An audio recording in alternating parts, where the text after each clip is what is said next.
তারা জাগানো মহিউদ্দিন রনি এখন টিএসসিতে চা বিক্রি করছেন। কেন, কি উদ্দেশ্য এবং সামনে কি চাওয়া তার, এ বিষয়ে আজকে আমরা কথা বলবো তার সঙ্গে। মানুষের তো অনেক কিছুই প্রয়োজন পড়ে, সেই জন্য হচ্ছে চা বিক্রি করছি আর নিজের কাজগুলো যে নিজের প্রয়োজনগুলো মেটাচ্ছি। এই তো প্রথমে একটু ভয় পেতাম, লজ্জা পেতাম যে আরে সবাই কীভাবে রেসপন্স করবে।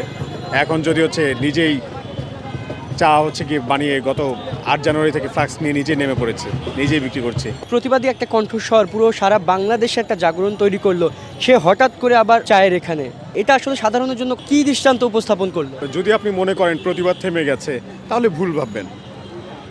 আন্দোলন যখন শুরু হয়, যখন গত জুলাই মাসে শুরু হয়েছে, হ্যাঁ, তখন ওটা ছিল একটা বীজ বপন করা।